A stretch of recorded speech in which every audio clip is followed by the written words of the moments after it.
All we talk is money. All right, we're here at FinCon. There aren't too many celebrities at FinCon, but we got one in our seat right now, Mr. Chris Hogan. Good to see you. Yeah, thank you for being here. Yes. If you don't know at home, speaker, author, just overall great dude.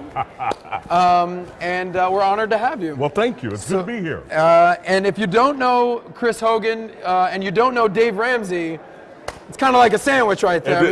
You guys kind of go. We are a team. Yeah, so Yes.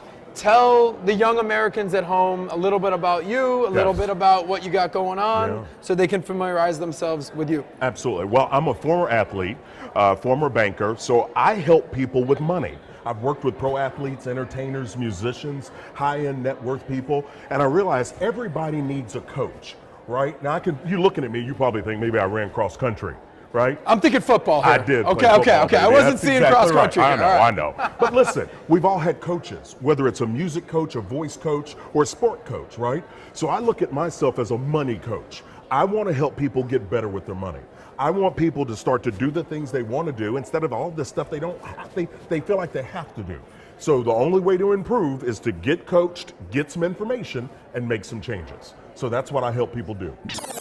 Did some stupid with money back in the day. We all have. I did, but I could put up two hands. I made some big dumb errors with money, and it was partly because I didn't know.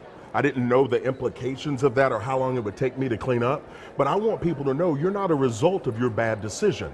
You get to make choices. You can fix this. But we need the right kind of information and the right kind of guidance in order for us to make those changes. Part of coaching is obviously you want your team to win. That's right. Based on your experience, what are you seeing that young people are losing when it comes to money, and what can they do to flip that switch to win? Oh, that's a great question. Hey, this is what I do, baby. No, I know, Okay. I'm serious. But I mean, young people, I think they're making a bad decision about debt. You know, they tell us in school that debt's a tool, right? OPM, other people's money and leverage. Right, and hear that I all the want them time. to know the truth. Like, that's my job, is to tell them the truth. Debt's not a tool, it's a threat. It's handcuffs. It keeps you from doing the things you want for the people you love the most. So keep debt out of your life. Studies show that young people are spending up to 24% of their income on consumer debt. Credit cards, car loans, personal loans. So get yourself out of debt if you've got it. List your debt smallest to biggest, make minimum payments on everything else, but I want you to attack that little one. See, that's how you get it out of your life. And then I want you to avoid that like the plague. I want you to start to budget. Be a money boss. Right? Boss your money around. Money boss. Like the right? Rick Ross of money. There you go. You're pretty hip, dude. I'm trying to be. All right, so listen, your money will behave. You've got to tell it where to go, when it's allowed to leave, and where it's supposed to arrive, right? You can do that. You can have that kind of control. And if you get yourself out of debt, if you start to budget, you're going to feel better about your situation, and you're going to have more opportunities. So I totally agree. Debt is not your friend. I No. actually think debt is a four-letter word that's worse than any other four-letter word out there. Yes. We'll be a family-friendly show here. We won't use those words. But let's say there's young Americans out there that are avoiding credit card debt. Yes. They're avoiding consumer loan debt. But what's the big elephant in the room? Student loan debt. Yes. And what's the average student loan debt Average these days? is around $37,000 to $38,000 right now. Crazy. So almost 40 grand in student loan debt. Yeah. What do you tell young Americans who have that amount, and also young Americans who are, maybe they're 18 and just getting ready to start school and haven't got that debt yet? Yeah. What advice do you have for those two unique individuals? Okay, well, if you're already in that position and you've got around $37,000 to $40,000 in student loan debt, I want you to take a deep breath, because this can be fixed, right? You can fix this. But the only way you're going to fix it is by getting on a budget and start to understand what it takes for you to run your household, and we're going to have to cut back some stuff. Like, you're going to have to say no to some stuff for now so you can say yes to some things later. So I want you to think about, what are ways you can increase your income? How can you bring in extra money, not to live on, but to throw at that debt? Right. Like, we got to get it out of our lives. So that's what you're going to have to do. You're going to have to sacrifice, be intentional, and get focused. And I'm talking to millennials that are paying off debt. And listen, when they call into my show, the Chris Hogan Show, they're so excited because they thought, man, it took me 4 years, but I didn't think we could do it, but we did it. Right? And they're paying off $60,000, $70,000 in student loan debt. So you can't tell me it can't be done. Now, for the young person that's sitting there thinking that I want to get higher education, and there's a student loan package over there, right? I want them to burn or shred the student loan package. I'd much rather you take some time, get a scholarship or a grant, or even live at home and go to community college. Live at home with my parents still? No, Yeah, really? absolutely. Hey, Oh, as opposed okay. to 40,000, Good to see you, there you Mom. go. Okay. That's exactly right. Hug mom, eat some mom's cooking, right? But listen, go to community college, knock out the prerequisites for $100 of credit, and then get your associates or knock out the prerequisites and then transfer to the four-year institution. See, I'm showing people how to think different. Do you want 15 years of bondage with student loans or 15 months of living at home going to community college? See, we got to learn how to do math and understand how to count. So debt is not your friend. No. And I've heard you say something like you can wander into debt, but you can't wander out of it. That's Did I quote you right there? You did quote me right. I do know who you are. No, because Okay. you have to get intentional, right? Right. Like if something was chasing you, you wouldn't stroll, you would run. Why? Right. Because for your life. That's how I want people to get out of debt. I want you to run to get out of debt. Be intentional. Stay out of restaurants. Don't eat out. To take on extra jobs. Attack the debt and watch what happens. You get your life back and you get your money back. So covering debt, I think we're on this definitely same page. Yeah. 4-letter word, right?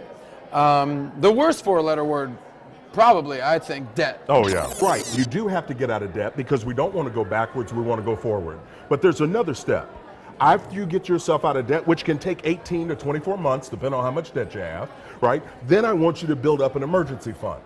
You get yourself out of debt, you give yourself a raise, then I want you to build a cushion of 3 to 6 months of expenses. Why? That's your safety net. If somebody gets sick, lost a job, whatever happens, car breaks down, you don't have to freak out, you don't have to reach for a credit card, you've got money put away. So get yourself out of debt, build up an emergency fund, then I want you to start to invest for the future. But you're right, we've got to do these things in order, okay? Don't try to skip around and hop around, the recipe works. We've helped millions of families be able to get out of debt, build an emergency fund, and be able to build wealth. I'm going to try to recap this so, All right. so we're on the same page. Number one, we mentioned having a budget, right? Yes, Then we talked about getting out of debt or not getting into debt. that's right. Then we said we got to save. Yes, We got to save 6 months, let's say. 3 to 6 months of So let's say expenses. that's 5-10 grand, let's That's say. right. Now it's time to invest. Yes. Let's talk about investing. Yes. What do you recommend for the average 20, 30-year-old out there when it comes to investing? Okay, when it comes to investing, this is a big deal. There's a lot of questions, there's a lot of options. But I tell people this, the stock market is kind of like the supermarket, right? There are things you can buy that are good for you in the supermarket, and there's some things that are not so good for you. Well, that's the stock market. And what you want to do is understand who you are, your risk tolerance, right? And what are the things you're looking for, the kind of performance you want. So this is an area that I don't want people to go in and make selections alone. When you're signing up for a 401k or 403b, don't just fill out some paperwork. This is a big deal. You want to find an investment professional to sit down with, and here's the kind I want you to find. Somebody with the heart of a teacher. That means they're not trying to sell you stuff. They're not trying to get over on you. They're trying to help you, right? And so once you do that and you have that game plan, now what you can do is make wise selections for yourself and your family, and you can begin to invest. Now, I'll say this. Investing, the best way to grow your money, 2 best friends of money, time and compound interest. Time And compound interest. So when you put money in a 401k, I want you to listen to me, don't touch it. Don't pull it out. It's not for a wedding. It's not for a vacation. It's not even for a house down payment. Leave that money there. This money is there for your dreams. So don't touch it. Let it sit and it's going to grow. I feel like I'm dreaming right now with Chris Hogan. Holy So we talked about the budgeting. We talked about debt. We talked about saving. A concern that I have, and the slogan of this show is called Save That Money. So I interview a lot of young people.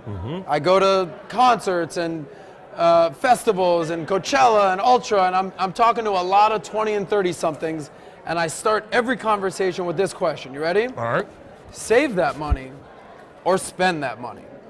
What do you think the most common answer is? Oh, I think the most common answer is spend that money. 90% of the time, Yes, Chris. yes. Spend that shit. YOLO. You only live once. That's right. Why would I save? You FOMO, never know. Yes, Right. all that. Talk to the people at home 90% of the time who are saying, spend that money. Yes. Well, listen, I don't have a problem with you having fun and enjoying some things. What we can't do is get so caught up in enjoying that we're not planning for the future.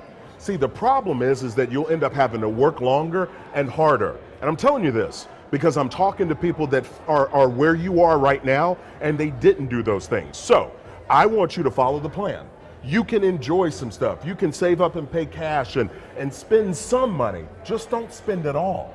Have a plan. I'm telling you, you sleep better, you feel better, and I promise you this, you're gonna get to your dreams quicker than your friends that aren't paying attention. Are you listening at home? Where you are right now doesn't have to be where you end up.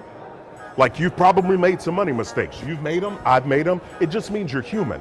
What I don't want you to do is to keep making those same mistakes over and over, because a mistake you keep making is not a mistake anymore. Now it's called a choice.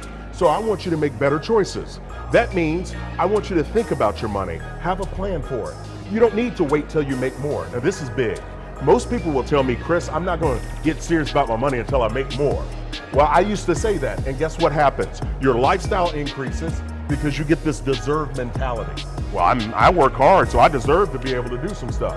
The problem is that people keep that mentality going, and they end up not deserving having to work 15 to 20 years longer because they failed to plan. Save that money or spend that money? I want you to do both. I want you to spend with a plan and a budget, and I want you to save intentionally by investing, because you can do both and make progress in both areas. The one and only Chris Hogan is the only person who's allowed to pick both, and that just happened. Okay. All we talk is money.